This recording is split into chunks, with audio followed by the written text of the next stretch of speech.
When I enter into a marriage relationship, I am not simply obligated to the church. I am not simply obligated to the state.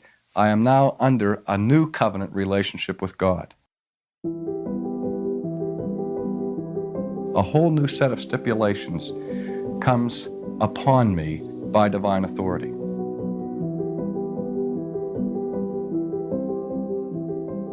Most people in the Christian church recognize that marriage is instituted of God and is not merely a convention of society.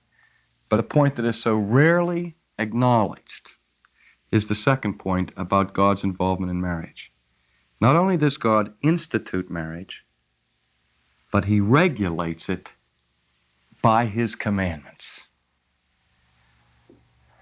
Think about that.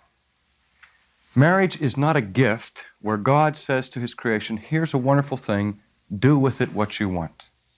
I'll ordain marriage, I'll institute marriage, I'll put my blessing on your marriage, but after you get married, you work it out how you want to work it out. That you are free to do whatever you both agree upon doing in that marriage. No. God regulates marriage. He doesn't just give it to us and tell us to be autonomous in how we work it out. So we look to the Scriptures to see the commandments that govern marriage. That God's authority is over that marriage. And a Christian who ignores or violates the regulations that God sets down for marriage is a Christian who is acting in defiance against divine authority. When I enter into a marriage relationship, I am not simply obligated to the church. I am not simply obligated to the state. I am now under a new covenant relationship with God. A whole new set of stipulations comes upon me by divine authority. Again, His law proceeds not only from His righteousness, but from His wisdom and His benevolence. If we could just get that through our minds. See, when we try to get around the regulations of marriage that God sets down because we think they're too severe, or we think Jesus' view of divorce is too narrow, as His own disciples responded to His teaching of divorce, He said, whoever wants to get married, that's taking too great of a risk if I have to go into that kind of a commitment, that kind of an obligation.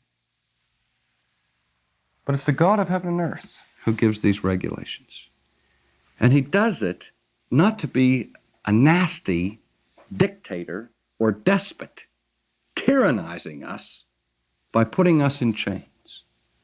But His regulations proceed both from His wisdom and His benevolent desire for our welfare and our well-being. Disobedience cannot possibly produce happiness. It can produce pleasure. But there is a difference between pleasure and happiness. That's why we sin, because that's why sin is attractive. It is pleasurable. It gives us our thrills. It's fun for a season. But if we look at the long-run effects and consequences, it cannot produce the depth dimension of what the Scriptures call happiness. And we all know it. You've been listening to Ultimately with R.C. Sproul. If you enjoyed the show, please subscribe or leave a review in your favorite podcast app. For more information, visit ultimatelypodcast.com.